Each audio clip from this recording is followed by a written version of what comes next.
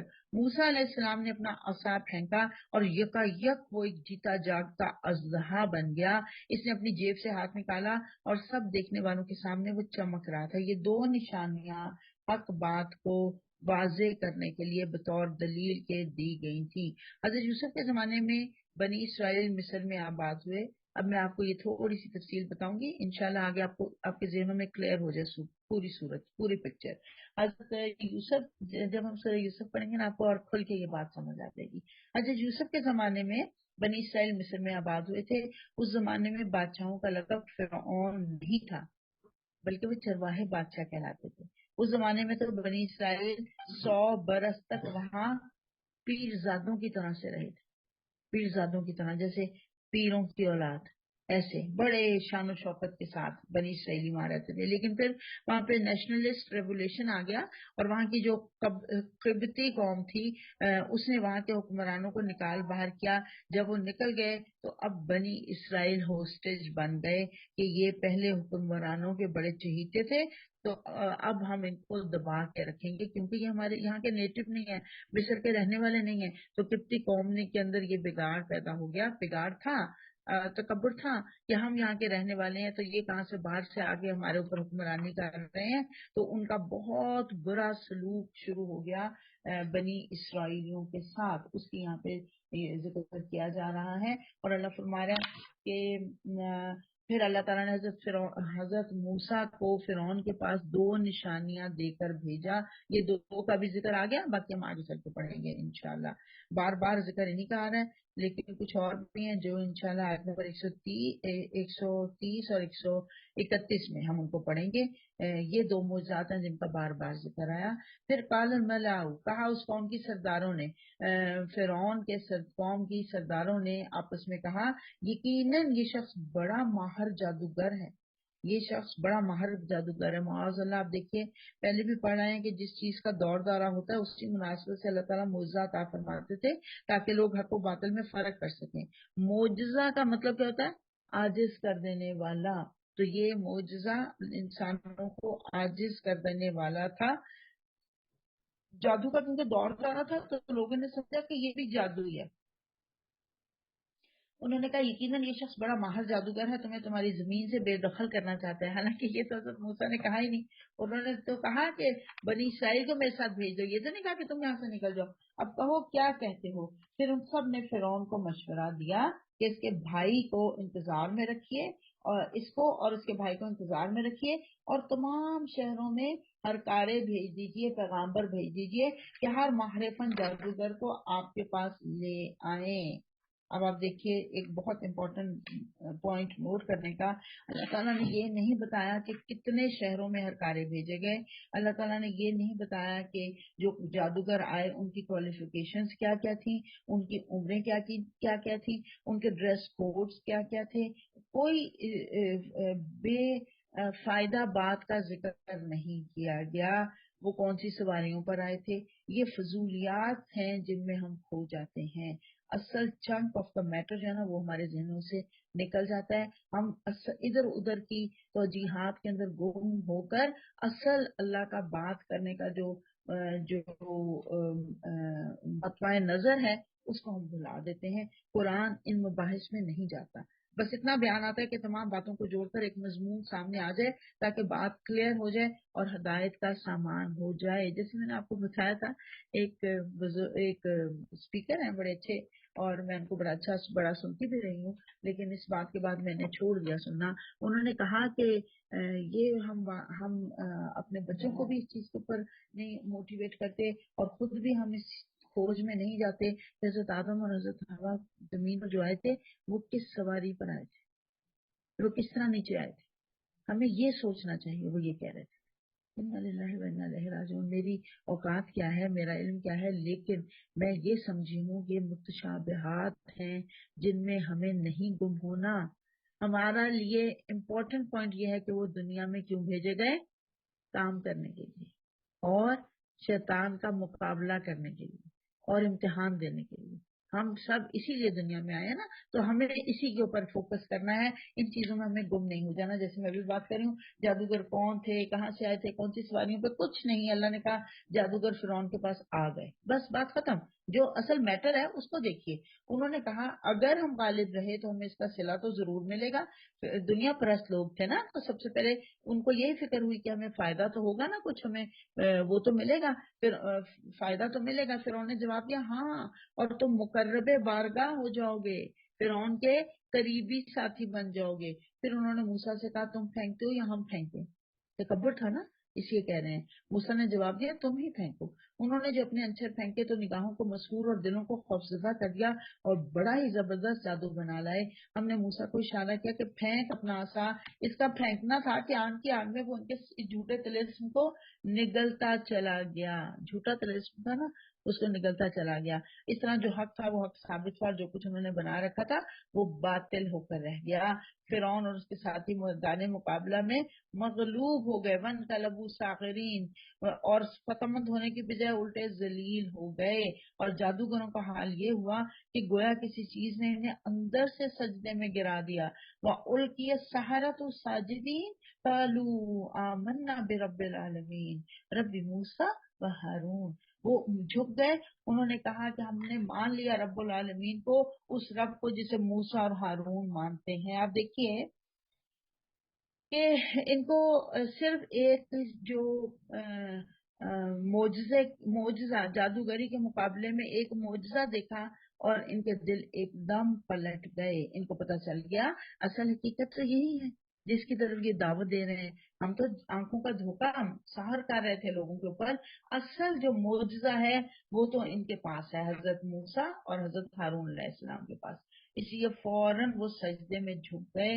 اللہ نے ان کو سجدے میں جھکا دیا، گویا کہ فرعون کی چال الٹا اسی پر پڑ گئی. جو وہ کوشش کر رہا تھا کہ میں ان کو نیچا دکھا دوں، خود نیچا ہو گیا کہ جو اس کے بلائے گئے جادوگر تھے وہی سب کے سب سجدے میں گر گئے. اس کی سمپل سی سادہ سی مثال میں یہ دیا کرتی ہوں کہ جیسے جوہری جو ہوتا ہے، ہیرے کی پہچان اسی کو ہوتی ہے.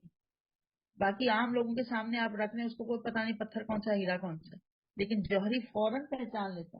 ایسے ہی جادوگر فوراً پہچان گئے کہ یہ جادو نہیں ہے جو دکھا رہے ہیں، یہ معجزہ ہے. تو اللہ فرماتا ہے فرعون نے کہا تم اس پر ایمان لے آئے اس سے پہلے کہ میں تمہیں اجازت دوں. یقیناً یہ کوئی خفیہ سازش تھی جو تم لوگوں نے اس دارالسلطنت میں کی تاکہ اس کے مالکوں کو اقتدار سے بے دخل کر دو. یہ بہت بڑی حقیقت ہے کہ کوئی شخص جادو کے ذریعے سے اقتدار حاصل نہیں کر سکتا، وغیرہ تو لوگ ایسے شعوروں میں پڑے رہے نا کہ بس جادو سیکھ لیں تاکہ ہمیں اقتدار مل جائے. اور یہاں پہ بتایا جا رہا ہے کہ اس نے وہ جو فرعون ہے وہ دھمکیوں پہ اتر آیا، تشدد پر اتر آیا. اس نے کہا اچھا تو اس کا نتیجہ اب تمہیں معلوم ہوا جاتا ہے، میں تمہارے ہاتھ پاؤں مخالف سمتوں سے کٹوا دوں گا اور اس کے بعد تم سب کو سولی پر چڑھا دوں گا. تشدد پر اتر آیا. باطل پرستوں کے پاس حق کے خلاف کوئی دلیل نہیں ہوتی نا، تو ہمیشہ تشدد پر اتر آتے ہیں، سختیوں پر اتر آتے ہیں. تو یہ جادوگر بھی کیونکہ حق پر آ گئے تھے تو اس کے خلاف تشدد کا فرمان جاری کیا گیا. انہوں نے جواب دیا بہرحال ہمیں پلٹنا اپنے رب ہی کی طرف ہے. سبحان اللہ. آپ ایمان دیکھیے، جس بات پر تو ہم سے انتقام لینا چاہتا ہے وہ اس کے سوا کچھ نہیں کہ ہمارے رب کی نشانیاں جب ہمارے سامنے آ گئی تو ہم نے انہیں مان لیا. اے رب، ربنا افرغ علینا صبرا وتوفنا مسلمین. وہ کہہ رہے ہیں ہمارے رب ہم پر صبر کا فیضان کر اور ہمیں دنیا سے اٹھا تو اس حال میں کہ ہم تیرے فرما بردار ہوں. اب دیکھیے ایمان لاتے ہی بے خوف ہو گئے.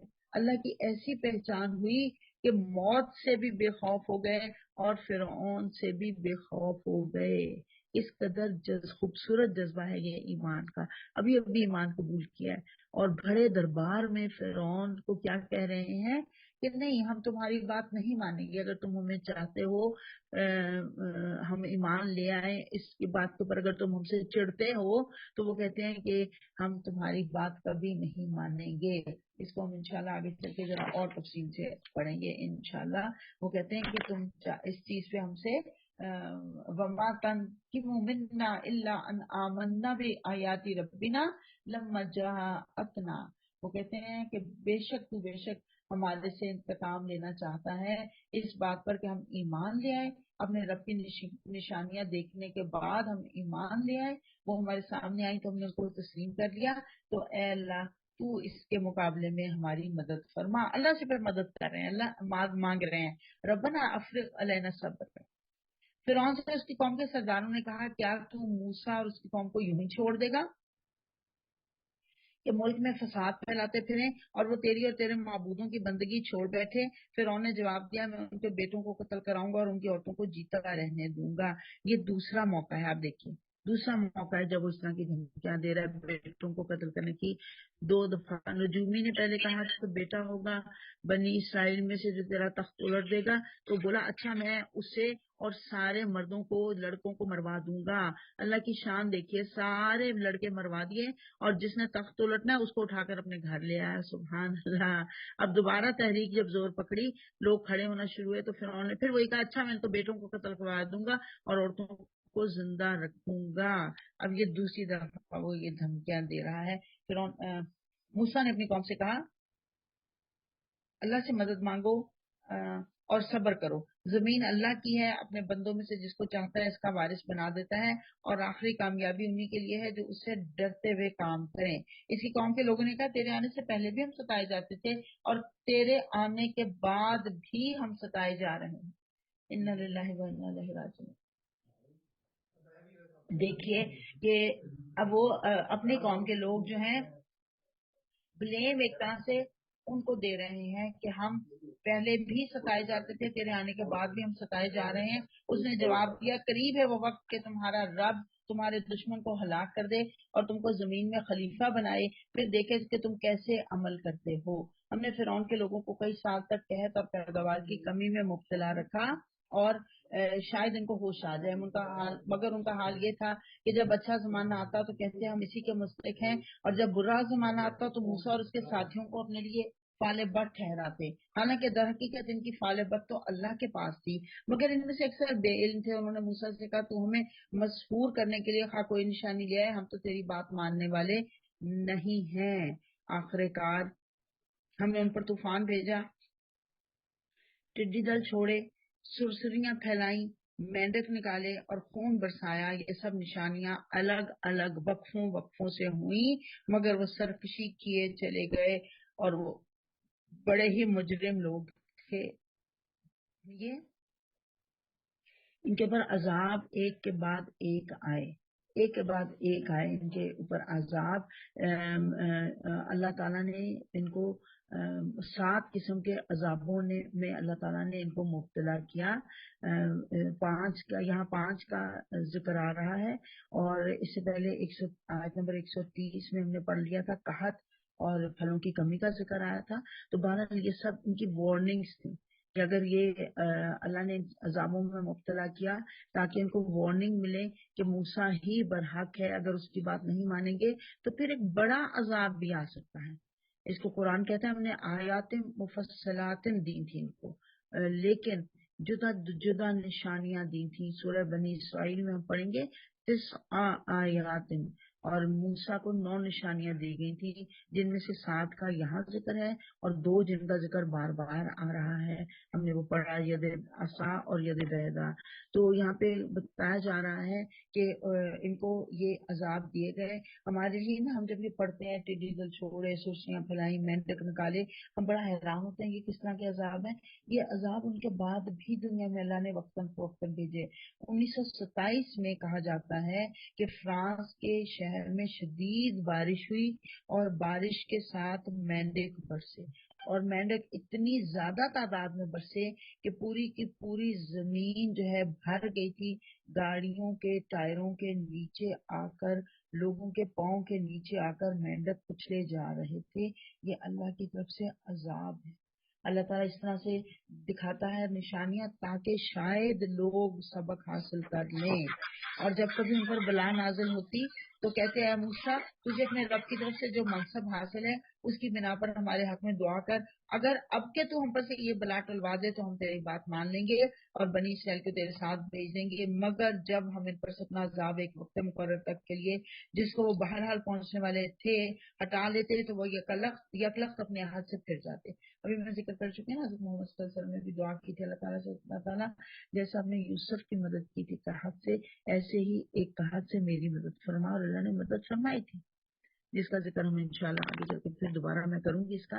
تو یہاں پہ ہم دیکھ رہے ہیں کہ وہ انہوں نے بھی یہی کہا تھا کہ آپ اگر ہماری بات، آپ اگر ہمارے اوپر سے یہ مصیبت ٹلوا دیں تو ہم آپ کی بات مان لیں گے اور بنی اسرائیل کو تیرے ساتھ بھیج دیں گے، مگر جب ہم ان پر سے اپنا عذاب ایک وقت مقرر تک کے لیے جس کو وہ بہرحال پہنچنے والے تھے ہٹا لیتے تو وہ یکلخت اپنے وعدے سے پھر جاتے، تب ہم نے ان سے انتقام لیا اور انہیں سمندر میں غرق کر دیا کیونکہ انہوں نے ہماری نشانیوں کو جھٹلایا تھا اور ان سے بے پرواہ ہو گئے تھے، اور ان کی جگہ ہم نے ان لوگوں کو جو کمزور بنا کر رکھے گئے تھے اس سرزمین کے مشرق اور مغرب کا وارث بنا دیا جسے ہم نے برکتوں سے مالا مال کیا تھا، یعنی فلسطین کا الذی بارکنا حولہ، اس کو کہا اللہ تعالیٰ نے اس سرزمین کو، کیوں؟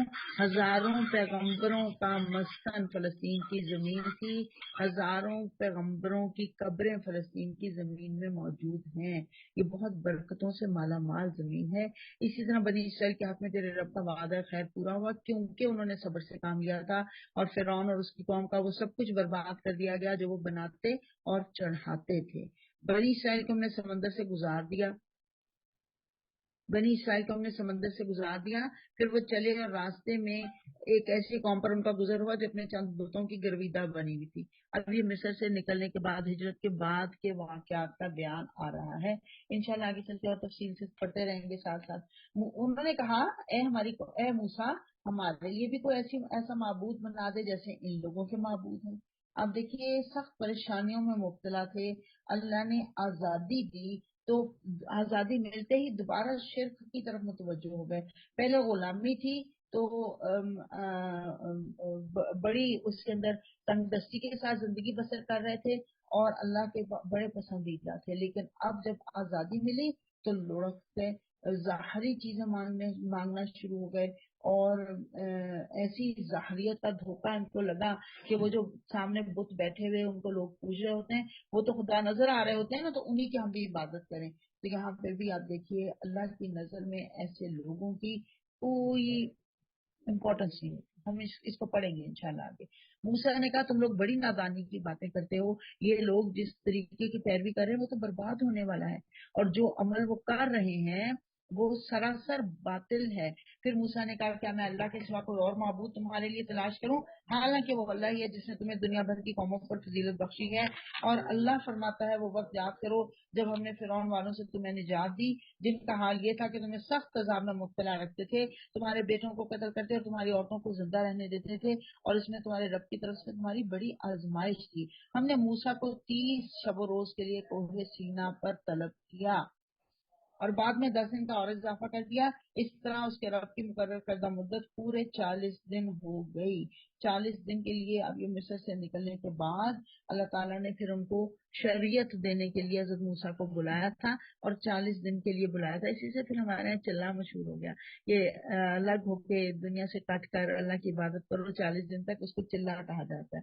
تو چلہ کاٹنا ہے، یہ چلہ کاٹنے کے لیے گئے تھے حضرت موسیٰ، کہتے ہیں کہ وہاں 40 دن انہوں نے روزہ بھی رکھنا تھا اور اللہ کی عبادت بھی کرنی تھی۔ بہرحال موسیٰ نے چلتے ہوئے اپنے بھائی ہارون سے کہا کہ میرے پیچھے تم میری قوم میں میری جانشینی کرنا۔ یہ ایک بہت اہم اصول پتہ چل گیا کہ آپ کہیں جا رہے ہوں تو اپنے بعد اگر آپ کسی کو لیڈ کر رہے ہیں اور آپ کو کہیں جانا پڑ گیا تو آپ اپنے بعد کسی نہ کسی کو لیڈر بنا کے جائیں گے، کھلے ایسے نہیں چھوڑ کے چلے جائیں گے چلو جی ٹھیک ہے یہ خود بھی اپنا آپ دیکھ لیں گے، اپنا گھر بار دیکھ لیں گے۔ جیسے ہم نے اگر گھر سے باہر جانا ہو میاں بیوی نے اور بچے گھر میں ہوں تو بچوں کو بتا کے جائیں کہ بڑا بھائی یا بڑی بہن تم لوگوں کے اوپر نگران بنا کر چھوڑ کے جا رہا ہوں، اور یہ تمہیں اس کی بات ماننی ہوگی۔ حالانکہ یہ انڈرسٹوڈ ہے کہ وہی ہوتا ہے نگران، لیکن کہہ کر جانے کی ایک حکمت اور نبی کی سنت بھی ہم تازہ کریں گے، اس طرح سے کہہ کے جائیں تو اس سے فائدہ ہے، بہتری ہے اسی کے اندر۔ بہرحال انہوں نے کہا میرے پیچھے تم میری قوم میں میری جانشینی کرنا اور ٹھیک کام کرتے رہنا اور بگاڑ پیدا کرنے والوں کے طریقے پر نہ چلنا۔ ایک مرتبہ حضرت محمد صلی اللہ علیہ وسلم اور صحابہ کرام دائرے کی شکل میں موجود تھے، چاند خوب روشن تھا۔ حضرت ابو سعید خدری نے پوچھا کیا ہم قیامت کے بعد، اچھا یہ میں آگے بات کرتی ہوں، یہاں پہ میں غلط جگہ پہ رک گئی ہوں، آگے چل کے بتاتی ہوں۔ جب وہ ہمارے مقرر کیے ہوئے وقت پر پہنچا اور اس کے رب نے اس سے کلام کیا تو اس نے التجا کیا ہے میرے رب مجھے یا رائے نظر دے کہ میں تجھے دیکھ سکوں۔ اب اس کے بعد میں وہ آپ کو حدیث سناتی ہوں۔ انہوں نے کہا ربی ارینی انظر الیک، مجھے میری آنکھوں کو اتنی طاقت دے دے کہ میں تجھ کو دیکھ سکوں۔ فرمایا اللہ نے لن ترانی، تو مجھے ہرگز نہیں دیکھ سکتا، ولیکن انظر الی الجبل، لیکن اگر تو اس پہاڑ کی طرف دیکھ، فإن استقر مکانہ، اگر وہ اپنی جگہ پر کھڑا رہ گیا، فسوف ترانی، تب تو مجھے دیکھ سکے گا۔ فلما تجلی، پھر جب اللہ نے اس کے اوپر تجلی ڈالی، روشن کیا، رب اس کے رب نے للجبل، جبل کو، پہاڑ کو، جعلہ دکم وخر موسیٰ صاعقا، تو وہ ہو گیا ریزہ ریزہ، جعلہ تو کر دیا اس کو، دکم ریزہ ریزہ، وخر اور گر پڑا موسیٰ صاعقا غشی کھا کر موسیٰ گر پڑا۔ اللہ، اب بات ہو رہی تھی نا اللہ سے، ہمارا بھی یہی حال ہوتا ہے نا، ہم جب بات چیت کر رہے ہوتے ہیں نا ہمارا دل کرتا ہے ہم اس کو دیکھ بھی لیں۔ مجھے اپنا بچپن یاد آ رہا، جب ہم فون کے اوپر بات کیا کرتے تھے تو میں سوچا کرتی تھی کبھی ایسا فون بھی آ جائے گا کہ ہم ایک دوسرے کو آمنے سامنے دیکھ سکیں۔ اب الحمدللہ ایسا فون آ گیا، اب ذرا تھوڑا سا اور آگے بڑھتی ہے، دل کرتا ہے اپنے بچے کو ہم ساتھ ساتھ پپی بھی کر لیں، میٹھی بھی کر رہے ہیں اس کو ساتھ ساتھ، یہ بھی دل کر رہا ہوتا ہے نا جب ہم اس کو دیکھ رہے ہوتے ہیں۔ تو یہ ہماری وہ بڑھتی لالچ بڑھتی جاتی ہے۔ تو ایسے حضرت موسیٰ کی بھی لالچ بڑھی، اللہ کو اس سے کلام کیا نا، پھر ان کا دل کیا میں ان کو دیکھ بھی لوں، دیکھنے کی خواہش پیدا ہوئی، اللہ کو کہا اللہ میں تجھے دیکھنا چاہتا ہوں۔ اس کے بارے میں آپ کو حدیث سنا رہی تھی۔ حضرت محمد صلی اللہ علیہ وسلم اور صحابہ کرام دائرے کی شکل میں موجود تھے اور چاند خوب روشن تھا۔ حضرت ابو سعید خدری نے پوچھا کیا ہم قیامت کے بعد اللہ کو دیکھ سکیں گے؟ حضور صلی اللہ علیہ وسلم نے فرمایا کیوں نہیں، جب آسمان صاف ہو تو کیا تم کو چاند کو دیکھنے میں کوئی دقت ہوتی ہے؟ انہوں نے فرمایا نہیں، فرمایا ایسے ہی تم اپنے رب کو دیکھ سکو گے مرنے کے بعد، قیامت کے بعد۔ یہ جملہ نوٹ کیجئے، قیامت سے پہلے کوئی رب کو نہیں دیکھ سکتا، حتیٰ کہ حضرت محمد صلی اللہ علیہ وسلم بھی نہیں دیکھ سکتے تھے، نہ انہوں نے دیکھا۔ تو یہاں پہ اللہ فرما رہا ہے، اس کے اوپر میں پھر آگے چل کے بات کروں گی دوبارہ انشاءاللہ اللہ کو دیکھنے کے بارے میں۔ تو چنانچہ اس کے رب نے جب پہاڑ پر تجلی کی تو اسے ریزہ ریزہ کر دیا اور موسیٰ غش کھا کر گر پڑا۔ جب ہوش آیا تو بولا پاک ہے تیری ذات، میں تیرے حضور توبہ کرتا ہوں، سب سے پہلا ایمان لانے والا میں۔ فرمایا اے موسیٰ میں نے تمام لوگوں پر ترجیح دے کر تجھے متفق کیا کہ میری پیغمبری کرے اور مجھ سے ہم کلام ہو، بس جو کچھ میں تجھے دوں اسے لے اور شکر بجا لا۔ اس کے بعد ہم نے موسیٰ کو ہر شعبہ زندگی کے متعلق نصیحت اور ہر پہلو کے متعلق واضح ہدایت تختیوں پر لکھ کر دے دی، یعنی شریعت دے دی پوری ڈیٹیل کے ساتھ، ہر احکام پوری جو اللہ کے احکامات تھے وہ دے دیے گئے لکھ کر۔ کتنا بڑا انعام ہے یہ۔ اور کہا ان ہدایات کو مضبوط ہاتھوں سے سنبھال اور اپنی قوم کو حکم دے کہ ان کے بہتر مفہوم کی پیروی کریں۔ ان قریب میں تمہیں فاسقوں کے گھر دکھاؤں گا، میں اپنی نشانیوں سے ان لوگوں کی نگاہیں پھیر دوں گا جو بغیر کسی حق کے زمین میں بڑے بنتے ہیں اور وہ خواہ کوئی نشانی دیکھنے کبھی اس پر ایمان نہیں لائیں گے۔ گویا کہ بتایا جا رہا ہے وہ جو تکبر کرتے ہیں، اللہ کہہ رہا میری نشانیاں ان کو کوئی فائدہ نہیں دیں گی۔ ایک اصول کی بات نوٹ کر لیجئے، جس کے دل میں تکبر ہو اس کو قرآن کبھی سمجھ نہیں آتا۔ جس کے دل میں تکبر ہو، جس کے دل میں ریا ہو، دکھاوا ہو، اس کو علم فائدہ نہیں پہنچاتا۔ علماء کرام نے یہ اخذ کیا ہے اللہ کی آیات سے کہ تکبر جو ہے، کبر جو ہے، وہ علم کو ضائع کر دیتا ہے۔ کبر بھی اور ریا بھی، دونوں چیزیں۔ اللہ کہہ رہا ہے خواہ وہ کوئی نشانی دیکھیں ایمان نہیں لائیں گے، اگر سیدھا رستہ ان کے سامنے آئے تو اسے اختیار نہیں کریں گے، اور اگر ٹیڑھا رستہ نظر آئے تو اس پر چل پڑیں گے، اس لیے کہ انہوں نے ہماری نشانیوں کو جھٹلایا اور ان سے بے پرواہی کرتے رہے۔ ہماری نشانیوں کو جس کسی نے جھٹلایا اور آخرت کی پیشی کا انکار کیا اس کے سارے اعمال ضائع ہو گئے۔ کیا لوگ اس کے سوا کچھ اور جزا پا سکتے ہیں کہ جیسا کریں ویسا بھریں؟ موسیٰ کے پیچھے اس کی قوم کے لوگوں نے اپنے زیوروں سے ایک بچڑے کا پتلا بنا لیا جس میں سے بیل کی سی آواز نکلتی تھی، بیل کی سی، اور پھر انہیں نظر نہیں آتا تھا کہ نہ وہ ان سے بولتا ہے نہ کسی معاملے میں ان کی رہنمائی کرتا ہے، مگر پھر بھی انہوں نے سے معبود بنا لیا اور وہ سخت ظالم تھے۔ کیوں ہوا ایسا؟ کیونکہ مصریوں کے ساتھ رہتے رہتے اور رستے میں جب یہ آ رہے تھے تو کئی قوموں سے گزر ہوا ان کا، جو بت پرست قومیں تھی، اور وہاں پہ بتوں کو پوجتے ہوئے دیکھ کے ان کے دل میں بھی آیا ہمارا رب تو نظر ہی نہیں آتا، اس کا کیا فائدہ، ہمیں بھی ایسا بت رب چاہیے جو کہ نظر آئے، ہمارے سامنے ہو اور اس میں سے آواز بھی نکلے۔ تو وہ کم وقت سامری، آگے چل کے اس کی بات پڑھیں گے، اس نے ایسا بچہ بنایا جس میں سوراخ رکھے اس طرح سے کہ ہوا گزرتی تھی تو بیچ میں سے آوازیں آتی تھی جیسے ٹکرانے کی۔ آپ نے دیکھا جب بہت تیز ہوا چل رہی ہو، بعض دفعہ بہت تیز نہیں بھی ہوتی لیکن ہوا چل رہی ہو اور آپ ایسے کسی ونڈ کوریڈور میں بیٹھے ہوں جہاں سے ہوا گزرتی ہے تو وہ ایسے ڈائیورٹ ہوتی ہے جب تو آوازیں عجیب عجیب سے نکلتی ہیں، ڈراؤنی سی آوازیں آتی ہیں، تو ویسی ہی آوازیں اس میں سے نکل رہی ہیں۔ اللہ کہتا ہے وہ سخت ظالم لوگ تھے۔ پھر جب ان پر پچھتاوا طاری ہو گیا تو انہوں نے دیکھا کہ در حقیقت وہ گمراہ ہو گئے ہیں، تو کہنے لگے اگر ہمارے رب نے ہم پر رحم نہ فرمایا اور ہم سے درگزر نہ فرمایا تو ہم برباد ہو جائیں گے۔ اور ادھر سے موسیٰ غصے اور رنج میں بھرا ہوا اپنی قوم کی طرف پلٹا، آتے ہی اس نے کہا بہت بری جانشینی کی تم لوگوں نے میرے بعد۔ حضرت ہارون سے بھی مخاطب ہوا جا سکتا ہے یہ، اور بنی اسرائیل سے بھی خطاب ہو سکتا ہے۔ انہوں نے کہا کیا تم سے اتنا صبر نہ ہوا کہ اپنے رب کے حکم کا انتظار کر لیتے اور تختیاں پھینکنی، وہ جو شریعت لے کر آئے تھے اتنے غصے میں بے قابو ہو رہے تھے، تختیاں اٹھا کر پھینک دیں۔ اپنے بھائی ہارون کے سر کے بال پکڑ کر اس کو کھینچا۔ ہارون نے کہا اے میری ماں کے بیٹے، ان لوگوں نے مجھے دبا لیا تھا، فلا تشمت بھی الاعدائی، بس تو قریب تھا کہ وہ مجھے نہیں، قریب تھا کہ وہ مجھے قتل کر ڈالتے، بس تو دشمنوں کو مجھ پر ہنسنے کا موقع نہ دے، ولا تجعلنی مع القوم الظالمین، اور اس ظالم گروہ کے ساتھ مجھے نہ شامل کر۔ تب موسیٰ نے کہا اے رب مجھے اور میرے بھائی کو معاف کر دے اور ہمیں اپنی رحمت میں داخل فرما، تو سب سے بڑا رحم کرنے والا ہے۔ جواب میں ارشاد ہوا جن لوگوں نے بچے کو معبود بنایا وہ ضرور اپنے رب کے غضب میں گرفتار ہو کر رہیں گے اور دنیا کی زندگی میں ذلیل ہوں گے۔ جھوٹ گھڑنے والوں کو ہم ایسی ہی سزا دیتے ہیں، اور جو برے عمل کر رہے ہیں وہ توبہ کریں اور ایمان لے آئیں تو یقیناً اس توبہ اور ایمان کے بعد تیرا رب درگزر کرنے والا اور رحم فرمانے والا ہے۔ قابو کرنے سے پہلے توبہ کر لیں تو معافی ہے، لیکن اگر قابو کرنے کے بعد بھی کفر پر ڈٹے رہیں تو پھر معاملہ فرق ہوگا۔ یہاں پہ اب دیکھیے وَكَذَلِكَ نَجْزِي الْمُفْتَرِينَ، جھوٹ گھڑنے والوں کو ہم ایسے ہی جزا دیا کرتے ہیں۔ مفترین افطرا سے ہے، افطرا ہوتا ہے کوئی نئی بات پیدا کر لینا، بدعات بھی اسی طرح سے ہے، بدعات کو بھی سمجھ لیجیے، بدعا ہوتا ہے نئے سرے سے پیدا کرنے والا۔ حسن بصری کہتے ہیں کہ بدعت کی برائی ان کے کندھوں پر سوار ہوتی ہے، خواہ وہ اونٹ اور گھوڑے پر سوار ہو کر آئیں، اور ہر بدعتی ذلیل ہے۔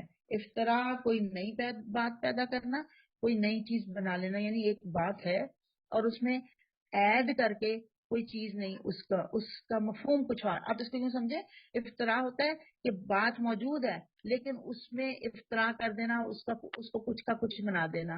مثلا میں آپ کو یہ بات ایک مثال دیتی ہوں، حضرت اما عائشہ جب آئی تھیں واقعہ کے موقع پہ تو ہم دیکھتے ہیں کہ وہ آ تو رہی تھی حضرت صفوان بن معطل کے ساتھ، اونٹ کے اوپر بیٹھی ہوئی تھی، صفوان بن معطل نے اونٹ کی نکیل پکڑی ہوئی تھی، اسی کے ساتھ آ رہی تھی، لیکن اس بات کو کچھ کا کچھ بنا دیا منافقین نے، یہ افطرا ہے، ٹھیک ہے۔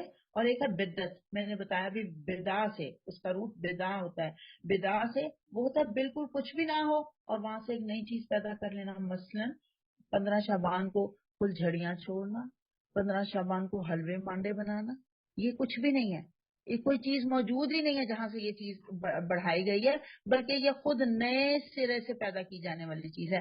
افطرا نئے سرے سے پیدا کرنے والی بات نہیں ہے، ایک بات میں سے نئی بات پیدا کرنا، اور بدع نئے سرے سے نئی بات پیدا کرنا۔ اللہ تعالیٰ ہمیں بدعات سے بھی اور افطرا سے بھی بچا کے رکھے۔ پھر جب موسیٰ علیہ السلام کا غصہ ٹھنڈا ہوا تو اس نے وہ تختیاں اٹھا لی جن کی تحریر میں ہدایت اور رحمت تھی۔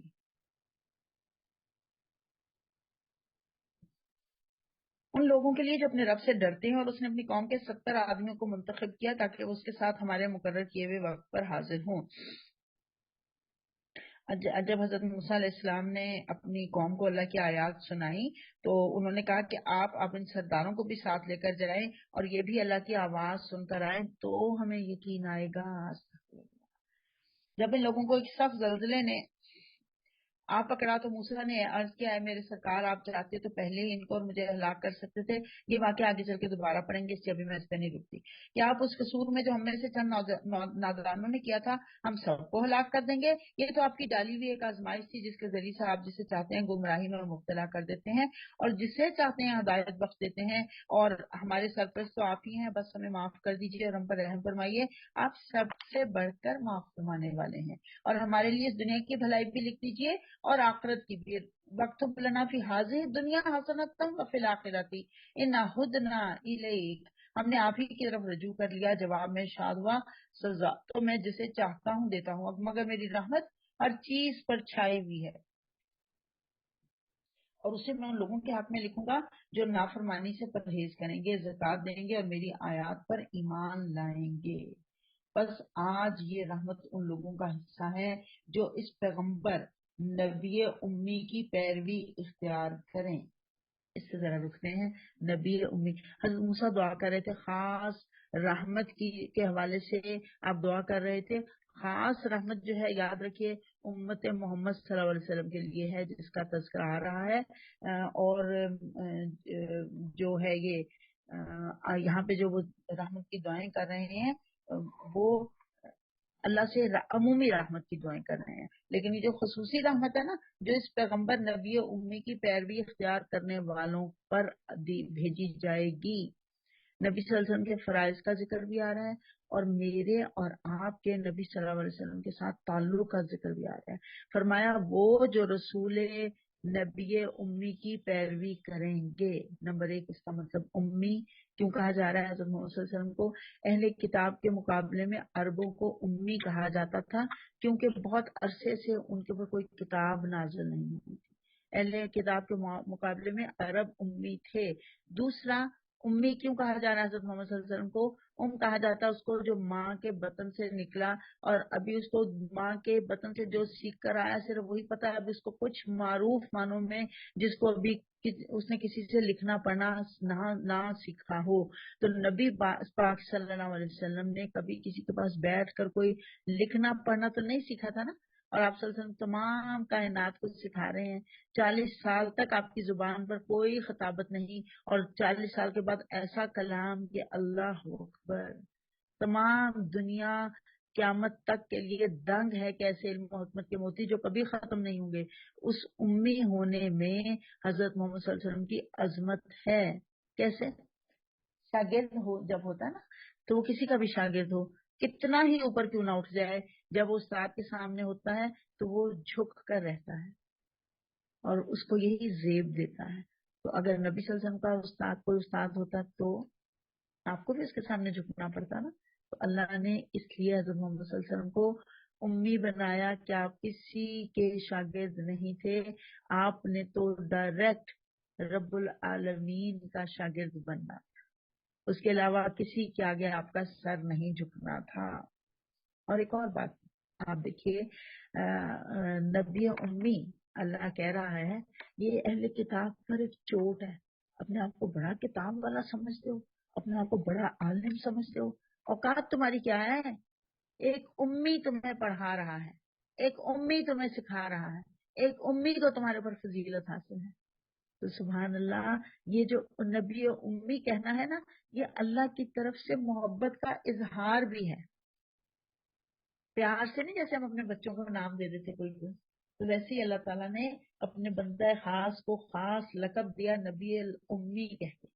اور اس میں بہت ساری حکمتیں، ابھی 3 حکمتیں مجھے جو سمجھ آتی ہیں وہ میں نے آپ کو بتا دی، باقی واللہ عالم بالصواب، اللہ بہتر جانتا ہے۔ اللہ کہہ رہا ہے یہ آپ کا معجزہ تھا، کہ آپ کے زمانے میں بڑے بڑے فلسفی اور عالم تھے. آپ کو پتا ہے شعراء بہت بہترین کلام لکھتے تھے اس زمانے میں. اور وہ مشہور واقعہ بھی آپ نے سنا ہوگا نا آتا ہی نقل کوثر والا, کہ وہ ایک شخص نے وہ یہ لکھ کر اور پہاڑ کے اوپر ایک پتھر کے نیچے رکھ دی. وہاں پہ پہاڑ کے غار کے اندر ایک شاعر رہتا تھا, لوگ اپنا کلام اصلاح کے لیے وہاں پہ چھوڑ آتے تھے, تو وہ یہ کلام بھی وہاں پہ لکھ کے آ گیا. وہ اس نے کچھ دنوں بعد جا کے جب اٹھایا تو اس کے اوپر لکھا ہوا تھا لا ھذا کلام البشر, یہ تو کسی انسان کا کلام ہی نہیں. انا اعطیناک نقل کوثر, ساتھ اس نے ردیم اور کافیہ بھی ملا دیا, اور ساتھ بتا بھی دیا کہ یہ کسی انسان کا کلام نہیں ہے جو نبی امی پر نازل ہو رہا تھا. تو اللہ فرما رہا ہے کہ جس کا ذکر انہیں اپنے ہاتھ تورات اور انجیل میں لکھا ہوا ملتا ہے, اور اس کے بعد پھر تین فرائض محمد صلی اللہ علیہ وسلم کے, وہ انہیں نیکی کا حکم دیتا ہے, بدی سے روکتا ہے, اور ان کے لیے 5 چیزیں حلال اور ناپاک چیزیں حرام کرتا ہے, اور ان پر سے وہ بوجھ اتارتا ہے جو ان پر لدے ہوئے تھے, اور وہ بندشیں کھولتا ہے جس میں کہ وہ جکڑے ہوئے تھے.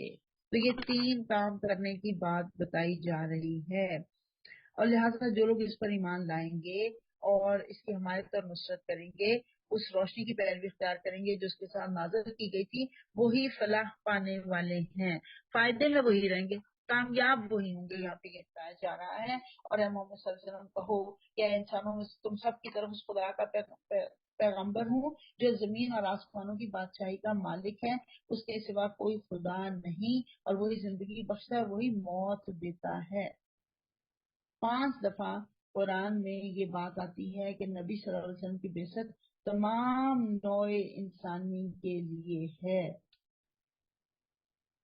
اور وہ کہہ رہے ہیں کہ اس کے سوا کوئی خدا نہیں, وہی زندگی بخشتا ہے, وہی موت دیتا ہے. بس ایمان لاؤ اللہ پر اور اس کے بھیجے ہوئے نبی امی پر, اور جو اللہ اور اس کے ارشادات کو مانتا ہے, اور پیروی اختیار کرو, اس کی امید ہے کہ تم راہ راست پا جاؤ گے. موسیٰ کی قوم میں موسیٰ کی قوم میں ایک گروہ ایسا بھی تھا جو حق کے مطابق ہدایت کرتا, حق ہی کے مطابق انصاف کرتا تھا, اور ہم نے اس قوم کو 12 گھرانوں میں تقسیم کر کے انہیں مستقل گروہوں کی صورت میں شکل میں چھوڑ دیا تھا. اور جب موسیٰ سے اس کی قوم نے پانی مانگا تو ہم نے اس کو اشارہ کیا کہ فلاں چٹان پر اپنی لاٹھی مارو, چنانچہ اس چٹان سے یکایک 12 چشمے پھوٹ نکلے, اور ہر گروہ نے اپنے پانی پینے کی جگہ متعین کر لی.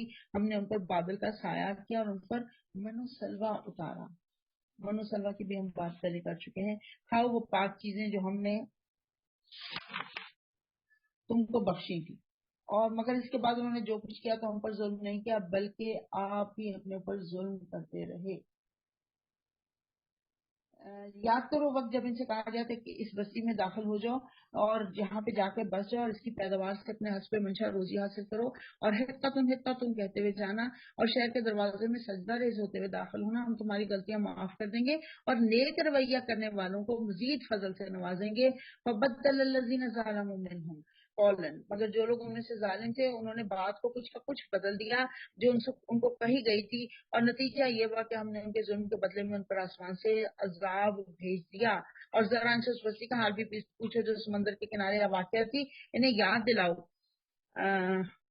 وہ واقعہ کہ وہاں کے لوگ سب کے دن احکام الہی کی خلاف ورزی کرتے تھے. یہ واقعہ میں پہلے بیان کر چکی ہوں نا. مچھلیاں بہت ہی سب کے دن ہی اوپر اوپر کر سطح پر ان کے سامنے آتی تھی, اور سب کے سوا باقی دنوں میں نہیں آتی تھی. سب سے زیادہ تفصیل سے یہاں پہ یہ واقعہ بیان کیا گیا, پہلے اشارتاً آیا تھا, یہاں پہ تفصیل کے ساتھ آیا. آپ سنیے, اللہ فرما رہا ہے سب کے علاوہ, ہفتے کے علاوہ پوچھا گیا تھا کہ تم کون سا دن تم نے عبادت کے لیے چوز کرنا ہے. مسلمانوں نے جمعے کا دن کیا, عیسائیوں نے اتوار کا دن کیا, اور ان لوگوں نے یہودیوں نے ہفتے کا دن. تو ہفتے کے دن ان کو حکم تھا کہ تم نے کوئی دنیا داری کے کام نہیں کرنے. ہم ابھی پڑھ کے آئے ہیں حضرت محمد صلی اللہ علیہ وسلم کی ایک شان کہ آپ لوگوں کے گردنوں سے توق اتارنے کے لیے بھیجے گئے تھے, سختیوں سے نکالنے کے لیے بھیجے گئے تھے. انہی میں سے ان سختیوں میں سے ایک سختی یہ ہے کہ مسلمان جمعے والے دن جمعے کی نماز ادا کر کے جو چاہیں کریں, پوری کھلی چھوٹ ان کو. لیکن ان کو سب کے دن پابندی تھی کہ پورا دن انہوں نے صرف اللہ کی عبادت کرنی تھی. تو اس کے ہیلوں انہوں نے جو کیے ان کا ذکر آ رہا ہے. اللہ تعالیٰ اسی دن مسیحوں کو خوب ابھارتا تھا. باقی دنوں میں مچھلیاں نہیں آتی تھی، ان دنوں میں آتی تھی. یہ اس لیے ہوتا تھا کہ ہم ان کی نافرمانیوں کی وجہ سے ان کو آزمائش میں ڈال رہے تھے. اور انہیں یہ بھی یاد دلاؤ جب ان میں سے ایک گروہ نے دوسرے گروہ سے کہا تھا کہ تم ایسے لوگوں کو کیوں نصیحت کرتے ہو جنہیں اللہ ہلاک کرنے والا ہے یا سخت سزا دینے والا ہے. تو انہوں نے جواب دیا تھا کہ ہم یہ سب کچھ تمہارے رب کے حضور اپنی معذرت پیش کرنے کے لیے کرتے ہیں اور اس امید کرتے ہیں کہ شاید یہ لوگ اس کی نافرمانی سے پرہیز کرنے لگے. آخر کار جب ان ہدایات کو بالکل ہی فراموش کر گئے جو انہیں یاد کرائی گئی تھی تو ہم نے ان لوگوں کو بچا لیا جو برائی سے روکتے تھے، اور باقی سب لوگوں کو جو ظالم تھے ان کی نافرمانیوں پر سخت عذاب میں پکڑ لیا. پھر جب وہ پوری سرکشی کے ساتھ وہی کام کیے چلے گئے جس سے انہیں روکا گیا تھا تو ہم نے کہا کہ بندر ہو جاؤ. یاد رکھیے جس قوم میں بھی کوئی اللہ کی نافرمانی کرنے والے لوگ ہوں گے اور لوگ انہیں روکنے والے نہیں ہوں گے تو عذاب نازل ہوگا، اور جو لوگ روکنے والے نہیں ہوں گے وہ بھی اس عذاب میں گرفتار ہوں گے. میں بھی اس کے اوپر تفصیل سے ذرا بات کرتی ہوں، یہ واقعہ پورا بیان کر کے. بندر ہم نے کہا بندر ہو جاؤ، کونو قردۃ خاسئین، صرف بندر نہیں بلکہ ذلیل و خوار ہو کر بندر ہو جاؤ. یعنی ایک دوسرے کو دیکھتے تھے تو کتنی ذلت تھی، ہاں یہ فلاں میرا ہمسایہ ہوا یہ بھی بندر بن گیا، وہ فلاں میرے سامنے والا وہ بھی بندر بن گیا. اور یاد کرو جبکہ تمہارے رب نے اعلان کر دیا تھا کہ قیامت تک برابر ایسے لوگ بنی اسرائیل پر مسلط کرتا رہے گا جو ان کو بدترین عذاب دیں گے، بدترین عذاب دیا جائے گا ان کو. اور یقیناً تمہارا رب سزا دینے میں بھی تیز دست ہے اور یقیناً وہ درگزر اور رحم سے بھی کام لینے والا ہے. اب یہ ایک اصول کی بات سن لیجئے پھر آگے چلتے ہیں انشاءاللہ. یہ جو سبت کا واقعہ ہے اس میں بہت اہم اصول پتہ چلا. 3 گروپ تھے وہاں پہ. ایک گناہ کرنے والے تھے جن کو بندر بنا دیا گیا بعد میں، اور ایک وہ لوگ تھے جن کو روکتے تھے کہ اللہ کی نافرمانی کے کام مت کرو. تو جو روکتے تھے ان کو وہ لوگ جو روکتے نہیں تھے وہ کہتے تھے تم کیوں روک رہے ہو. وہ کہتے تھے ہم حجت اللہ کے سامنے پیش کرنے کے لیے روکتے ہیں، ہمیں پتہ ہی نہیں باز آئیں گے لیکن ہم روکتے رہیں گے ان کو جب تک ہمارے منہ میں زبان نہیں ہے ہم ان کو روکتے رہیں گے. تو جو نہیں روک رہے تھے وہ کہتے تھے ان کو سزا بھگتنے دو، یہ خود ہی اپنی سزا کاٹیں گے، انجام بھگتیں گے. یہ برائیاں کرتے ہیں، دیکھو ہم تو برائیاں نہیں کر رہے لیکن ہم ان کو روک کے برے بھی نہیں بن رہے. نہ روکنے کی ریزن کیا ہوتی ہے کہ ان لوگوں کے نظروں میں برے نہیں بن رہے. تو پھر اللہ نے جب عذاب دیا تو ان لوگوں کو بھی پکڑ لیا جو برے کام کر رہے تھے اور ان کو بھی پکڑ لیا جو برا کام کرنے سے نہیں روک رہے تھے. تو پھر پتا کیا چلا، مسلمان کا فریضہ ہے کہ وہ نہیں انل منکر کرے، امر بالمعروف کرے اور نہیں انل منکر بھی کرے. منکرات سے روکنا ہمارا فریضہ ہے. یاد کرو جبکہ تمہارے رب نے اعلان کر دیا کہ قیامت تک برابر ایسے لوگ بنی اسرائیل پر مسلط کرتا رہے گا جو ان کو بدترین عذاب دیں گے. یقیناً تمہارا رب سزا دینے میں بہت تیز دست ہے اور یقیناً درگزر کرنے والا رحم کرنے والا بھی ہے. ہم نے ان کو زمین میں ٹکڑے کر کے بہت سی قوموں میں تقسیم کر دیا. کچھ لوگ ان میں نیک تھے، کچھ سے مختلف، اور ہم ان کو اچھے اور برے حالات سے آزمائش میں مبتلا کرتے رہے کہ شاید یہ پلٹ آئیں. بنی اسرائیل کے گروہوں کا ذکر آ رہا ہے جو کتاب کے وارث بنائے گئے تھے. دین کا لبادہ انہوں نے اوڑا ہوا تھا لیکن دنیا کا فائدہ حاصل کرتے تھے، گناہ کرتے چلے جاتے تھے. اور حال یہ تھا کہ جب ان سے کہا جاتا کہ اللہ کی بات مانو تو یہ کہتے تھے ہم تو اللہ کے چہیتے ہیں، ہم تو دین والے ہیں، جو چاہیں کریں اللہ ہمیں نہیں پکڑیں گے. حقیقت یہ ہے کہ اہل کتاب جو ہیں وہ انسانوں کو، دنیا کو دین سے دور کرنے کا کام کر رہے تھے بجائے اس کے کہ دین کے ساتھ جوڑتے، ان کو اللہ سے جوڑتے. اللہ تعالیٰ پھر اگلی نسلوں کے بعد ایسے ناخلف لوگ ان کے جانشین ہوئے جو کتاب الہی کے وارث ہو کر اسی دنیا دنیا کے فائدے سمیٹتے ہیں. یہ بھی جن کا ذکر میں نے کیا، اور کہہ دیتے ہیں کہ توقع ہے ہمیں معاف کر دیا جائے گا، اور اگر وہی متاع دنیا پہ سامنے آتی ہے پھر لپک کر اس کو لے لیتے ہیں. مجاہد کہتے ہیں کہ انہیں دنیا میں جو چیز ملتی ہے اسے لے لیتے ہیں، خواہ حلال ہو یا حرام ہو. اور پھر اس کے بعد سب سے مزیدار بات یہ ہے کہ آخرت کے امیدوار بھی ہیں. کیا ان سے کتاب کا وعدہ نہیں لیا جا چکا ہے کہ اللہ کے نام پر وہی بات کہیں جو حق ہو، اور یہ خود پڑھ چکے ہیں جو کتاب میں لکھا ہے. آخرت کی قیامگاہ تو خدا ترس لوگوں کے لیے ہی بہتر ہے. کیا تم اتنی سی بات نہیں سمجھتے؟ جو لوگ کتاب کی پابندی کرتے ہیں، یہ الفاظ پہ غور کیجیے، والذین یمسکون بالکتاب.